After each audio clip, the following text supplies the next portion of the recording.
Praise God. ദൈവനാമത്തിന് മഹത്വമുണ്ടായിരിക്കട്ടെ. ചില കാഴ്ചകൾ വെറും കാഴ്ചകളല്ല, ദൈവത്തിൻ്റെ കരുതലിൻ്റെ ഓർമ്മപ്പെടുത്തലുകളാണ്. ഇന്ന് ഞാനും മക്കളും കൂടി ഒരു പാർക്കിൽ പോയിരുന്നു. ആ പാർക്കിൻ്റെ നടുക്ക് ഭാഗം കൊണ്ട് ഒരു വലിയ തടാകം ഉണ്ടായിരുന്നു. ആ തടാകത്തിലൂടെ കുറേ വലിയ താറാവുകൾ, കുറേ പേര് പറന്നു പോകുന്നു, കുറേ പേര് വരിവരിയായി നീന്തി പോകുന്നു. ആ കാഴ്ച കണ്ടപ്പം കൗതുകത്തോടെ ഞാൻ ആ വീഡിയോ ഒക്കെ എടുത്തു വെച്ചു. കുറച്ച് കഴിഞ്ഞപ്പം വേറൊരു കാഴ്ചയും കൂടി കണ്ടു. ഒരു മനുഷ്യൻ ആ താറാവുകൾക്കൊക്കെ തീറ്റ കൊടുക്കുന്നു. അത് കണ്ടപ്പോൾ പെട്ടെന്ന് എൻ്റെ മനസ്സിലേക്ക് യേശുവിൻ്റെ ഒരു വചനം ഓടി വന്നു.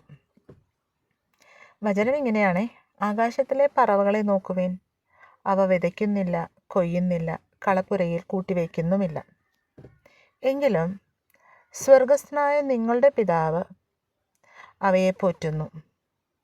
ഇത് മത്തായിയുടെ സുവിശേഷം 6-ാം അധ്യായം 26-ാം തിരുവചനമാണ് കേട്ടോ.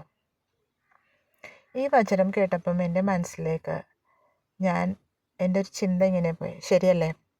ഈ പറവകൾ നാളെക്കുറിച്ച് ഓർത്ത് വിഷമിക്കുന്നുണ്ടാവില്ല. നാളെ ഞങ്ങൾക്ക് എവിടെ നിന്ന് ഭക്ഷണം കിട്ടും, നാളെ ഞങ്ങൾക്ക് ആര് ഭക്ഷണം ഉണ്ടാക്കിത്തരും എന്നൊന്നും ഓർത്ത് വിഷമിച്ചിട്ടില്ല.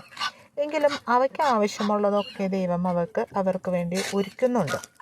ഒരുക്കാൻ ആളുകളെയും വ്യക്തികളെയും സാഹചര്യങ്ങളൊക്കെ ഒരുക്കുന്നുണ്ട്. നമ്മുടെ ജീവിതത്തിലും ചിലപ്പോൾ അങ്ങനെയാണ്. നാളെക്കുറിച്ചുള്ള പേടിയിൽ നമ്മൾ ഇന്ന് ജീവിക്കാൻ മറന്നു, ശരിയല്ലേ? ഉറങ്ങാൻ പോകുന്നത് തന്നെ നാളെയെ ഓർത്തിട്ടാണ്. പക്ഷെ നമ്മെ കരുതുന്ന ഒരു ദൈവമുണ്ട്. ആ ഓർമ്മ ഇന്ന് നമുക്ക് വേണം. നമുക്ക് കാണാൻ കഴിയാത്ത വഴിയിലൂടെ, വ്യക്തികളിലൂടെ പോലും ദൈവം നമ്മുടെ കാര്യങ്ങൾ ഒരുക്കി തരുന്നുണ്ട്. അതുകൊണ്ട് നാളെക്കുറിച്ച് നമ്മൾ ഭയപ്പെടേണ്ട. ആ ഭയം നമ്മുടെ ജീവിതത്തെ തന്നെ ഇല്ലാതാക്കും.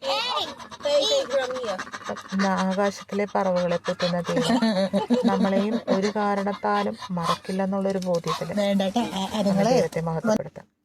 സ്തുതിയായിരിക്കട്ടെ.